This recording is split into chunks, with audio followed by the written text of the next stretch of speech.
Bonjour, ça fait vraiment plaisir parce que je vous vois. J'ai mes confrères qui ont démarré ce matin qui m'ont dit qu'ils ne voyaient personne. Et, et là, c'est vraiment bien de parler à quelqu'un, donc c'est vous. On a une rentrée littéraire qui qui est pleine d'humour, qui est drôle, mais surtout qui est renversante, qui est engagée et qui devrait bousculer. Alors j'avais envie de dire, on commence avec le roman de Marcus Malt qui s'appelle Aux marges du palais. Et c'est un peu le roman du grand soir. C'est le roman... on savait que Marcus Malt, qui vient du roman noir, avait ce côté social et engagé. On ne l'avait pas forcément toujours repéré pour le garçon sur cette thématique-là, quoique. Mais en tout cas, dans Aux marges du palais, on a un roman qui est une fable révolutionnaire et qui utilise l'humour, le rire, le sarcasme pour nous faire toucher du doigt ce qu'on sait tous. Mais enfin, ça fait bien.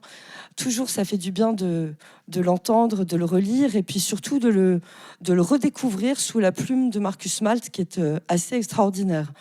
Alors j'espère que vous allez prendre autant de plaisir à le lire que, semble-t-il, Marcus Malt a pris de plaisir à l'écrire, parce que c'est la première qualité de son roman, c'est la jubilation de l'écrivain qui invente des histoires, qui invente des mots, qui joue avec la langue, la syntaxe et le vocabulaire pour mettre le doigt sur toutes les failles, tous les défauts de notre société. Alors, ça se passe en France, mais c'est pas tout à fait la France, c'est la Franxway, enfin un machin un peu imprononçable. On va faire un tuto pour savoir comment prononcer le nom de ce pays, qui est dirigé par un archimaréchal, lequel est entouré de conseillers, toute une ribambelle de fifres, de sous-fifres et de sous-fifrelins. Et son premier grand conseiller s'appelle Gabriel Pipaudy, d'où l'expression bien connue, c'est du pipeau. Voilà, donc ça vient de là. Et le Pipaudy en question, il a fait la grande école. Alors lui, c'était la promotion Machiavel. Et ça se ressent dans sa manière de gérer le pays, cette fameuse Franxway dirigée donc par cet archi-maréchal. Et quant à l'archi-maréchal, alors on parle parfois de république bananière, mais là je ne sais pas quel serait le fruit ou le légume représentatif de la France.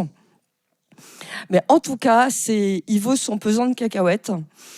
Et il est à la fois très très bête, très très méchant, et pourtant tellement vrai, tellement juste.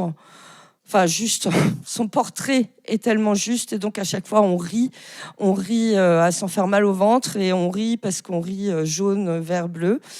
Et donc l'archimaréchal a une fille.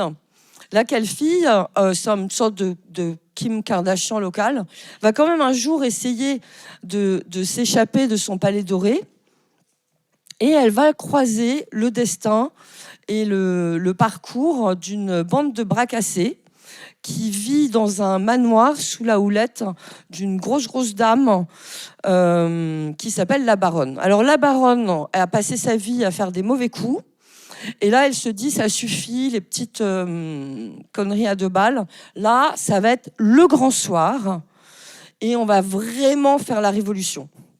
Alors, elle lance un machin qui, finalement, un destin plutôt réjouissant. C'est le 1er mai.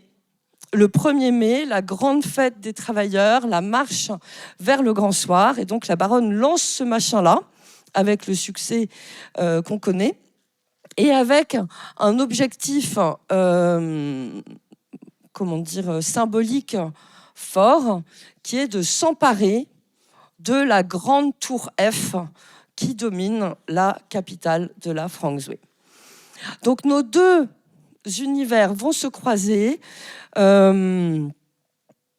C'est tellement drôle et en même temps tellement pas drôle. Enfin, je veux dire, c'est tellement drôle et tellement juste, mais ça fait vraiment du bien. Et vous verrez qu'il y a toutes sortes d'inventions, comme je vous le disais au démarrage, qui rendent le livre irrésistible. C'est une sorte de page-turner. Et c'est du grand Marcus Malt, du Marcus roman noir, du Marcus social, du Marcus engagé. Et alors nous, éditeurs, on a pris notre part d'engagement. Vous avez dans le sac des épreuves avec une couverture non définitive, mais vous verrez que la vraie couverture, elle va être rose flashy avec la tour Eiffel qu'on va démonter tous ensemble petit à petit parce que, comme dit la baronne, comme dit Marcus, eh bien, c'est notre tour et on ne va pas le laisser passer, notre tour. Voilà, ça c'est pour Aux marges du palais de Marcus Malt. Et puis, comme on était dans une veine rigolote, on a décidé de programmer à la rentrée un roman d'un auteur japonais, Inoue Hisashi, et ça s'appelle La Bedonden des Tanuki. Alors, je ne pourrais même pas vous dire comment ce roman est arrivé jusqu'à nous, parce qu'on n'a pas un catalogue d'auteurs japonais si costaud que ça, mais je suis vraiment très très heureuse de renouer avec la littérature japonaise à travers La Bedonden des Tanuki, ce qui m'a permis de voir l'animation des studios Ghibli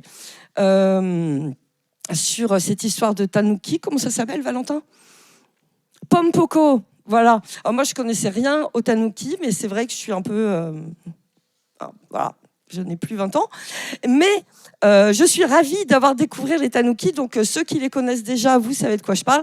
Ceux qui ne connaissent pas les Tanuki, je vous promets, c'est un vrai régal. C'est un animal mythique japonais qui aujourd'hui est l'emblème de la défense du climat. Et ces tanuki, qui ressemblent un peu à des ratons laveurs, sont des gros farceurs. Alors, ils se déguisent aussi bien en passoire, dans lesquelles vous allez mettre votre petite récolte de haricots verts, et hop, la passoire se tire. Et c'était un tanuki, et votre passoire est toujours sur l'évier. Le tanuki, donc, fait des blagues, des farces à tout le monde, mais c'est quand même souvent, c'est des braves garçons, quoi. C'est plutôt un animal très, très sympathique. Et parmi toutes ces farces et ces blagues et tout ça repose sur son pouvoir de transformation, parce que les tanuki peuvent se transformer aussi en êtres humains. Et donc, on va avoir une histoire qui se passe au Japon vers le 19e siècle, on va dire, avec des samouraïs, des geishas, des kimonos et tout le folklore japonais bien connu. Et on a un brave marchand qui se trouve être la victime du méchant gouverneur de la contrée d'Awa. Heureusement, il a sauvé la vie d'un tanuki, et le tanuki va venir à sa rescousse et à son secours. Alors, je peux vous dire que ces aventures de tanuki, je l'ai lu à peu près 3, 4, 5 fois en préparant la rentrée, et à chaque fois, je ris, à chaque fois, je les adore, et je suis devenue la meilleure grande fan des tanuki, sachant que les ennemis des tanuki, c'est les renards. Alors, il y a une très très jolie librairie avec la femme renarde, et j'aime beaucoup les renards, mais les renards, ils sont rigolos, mais ils sont un peu plus pervers, un peu moins sympathiques que les tanuki, et donc on va assister à toute une lutte entre les tanuki et les renards pour réussir à sauver ce sympathique marchand et sa jolie jeune fille, sa fille charmante et adorable, qui serait pour échapper aux griffes du méchant gouverneur. C'est un régal absolu, c'est un page-turner là encore, et je pense que c'est un livre qui pourra plaire aussi bien aux amoureux de la littérature japonaise hyper intello, genre Didu Genji, que aux amateurs du studio Ghibli ou de Miyazaki, et qui aiment ce côté plus animé, on va dire, de la culture japonaise. C'est un vrai régal. En revanche, soyez prêts à toutes les pires blagues et les pires jeux de mots. Et pour vous en donner une idée, il y a à peu près... il y a des concours de paix, par exemple.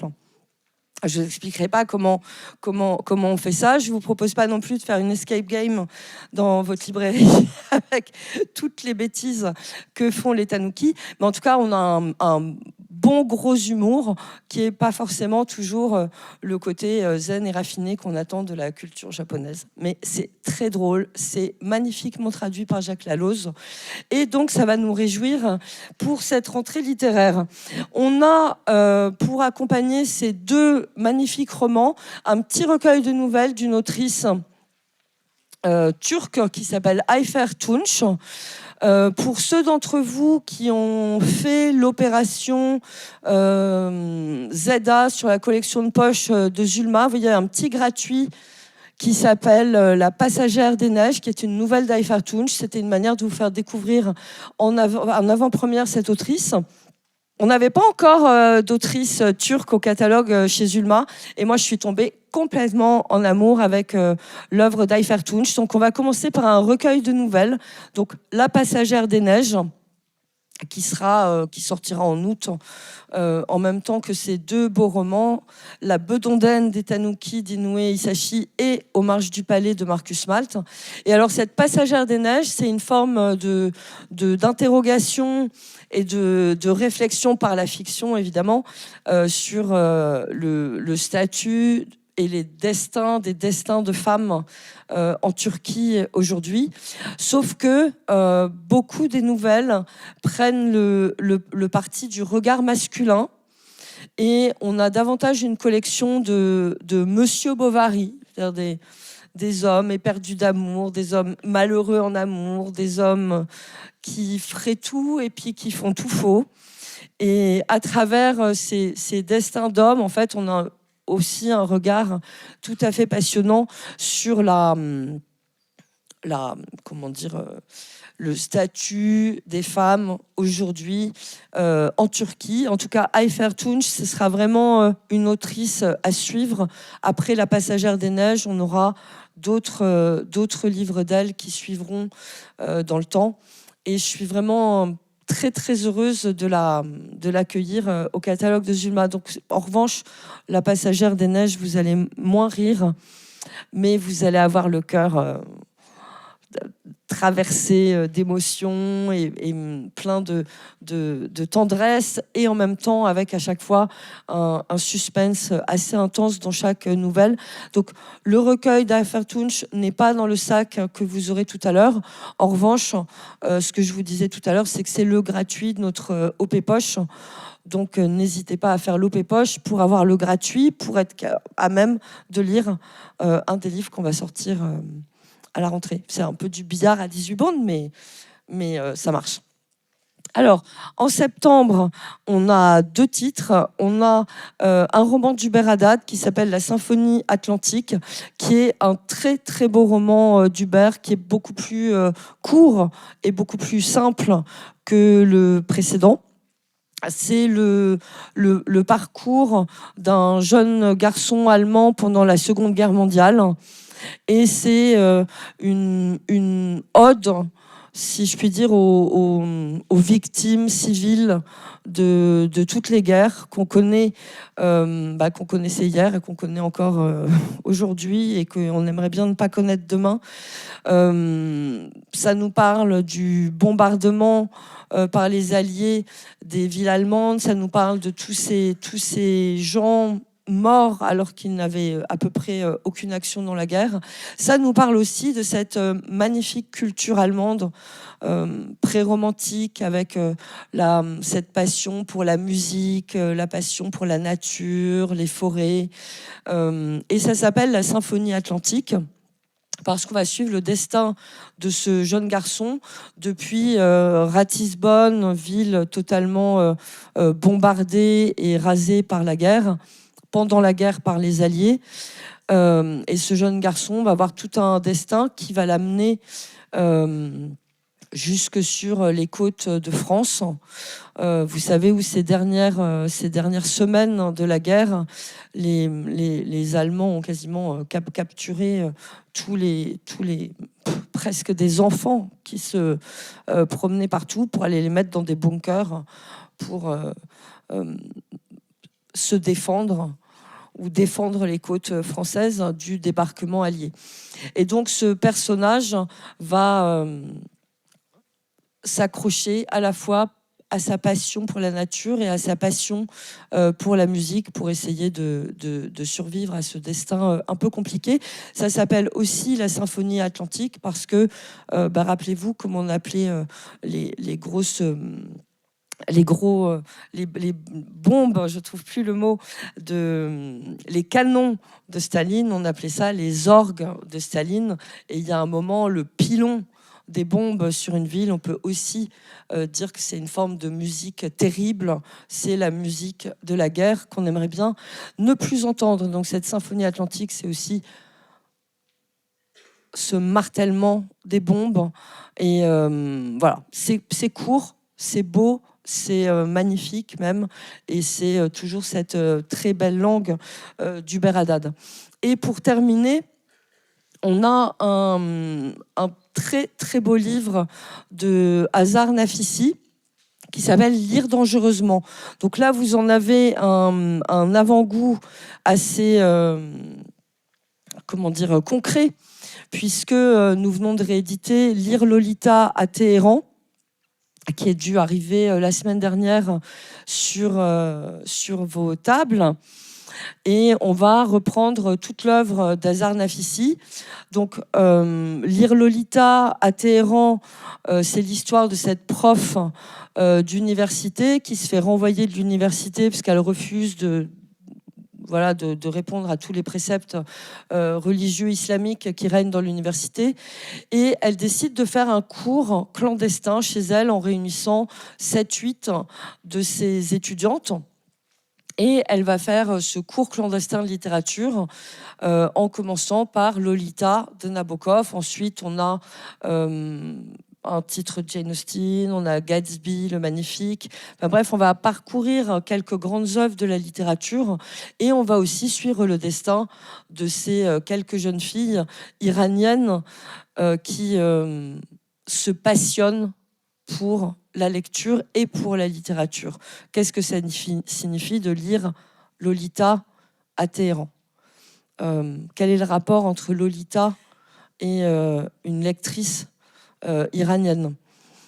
Je ne vais pas vous spoiler la lecture de Lire Lolita à Téhéran, puisque vous l'avez en main, vous pouvez y aller. C'est une ode vraiment magnifique au pouvoir et au pouvoir subversif de la littérature.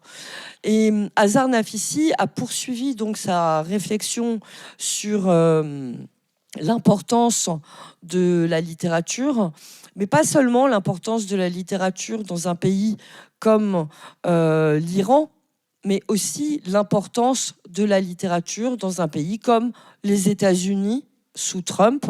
Elle a écrit ce livre en 2016 et qu'on peut élargir à l'importance vitale de la littérature dans n'importe quelle démocratie et pas seulement dans un pays autocratique comme l'Iran. Dans Lire dangereusement, elle écrit 5 ou 6 grandes lettres à son père, décédé, mais disons virtuellement en Iran. Et elle lui raconte à la fois l'Amérique sous Trump, en le comparant à la situation politique en Iran, mais surtout à travers des livres qui tous nous incitent à lire dangereusement. Alors qu'est-ce que ça veut dire vraiment lire dangereusement ? Ça veut dire que lire, c'est toujours un pari, c'est toujours un risque, c'est toujours un engagement. Et on peut toujours s'inquiéter de que devient la littérature grand format par les temps qui courent, que devient la littérature traduite par les temps qui courent, on a des ventes qui baissent, on a nanana. Et un livre à 25 €, et ben finalement, c'est une prise de risque. Et bien au-delà du prix du livre, quand on achète un livre, c'est le risque qu'on prend de ces heures qu'on va passer avec lui et de ce qu'il va nous apporter et de pourquoi on s'engage dans cette aventure avec ce livre-là et plutôt que tel autre. Alors là, je dramatise un peu. Chaque livre qu'on achète n'est pas un tel risque, mais fondamentalement, l'aventure de la lecture, c'est un risque que prend le lecteur et c'est un risque dangereux, même quand on vit en démocratie, parce que la lecture, ça reste quelque chose de vital et d'essentiel et d'important, et vive la loi sur le prix unique du livre et tout ça. Mais voilà, je vous invite donc pour cette rentrée littéraire à lire dangereusement, comme nous l'avons fait nous autres, en choisissant de publier ces livres. Je vous remercie.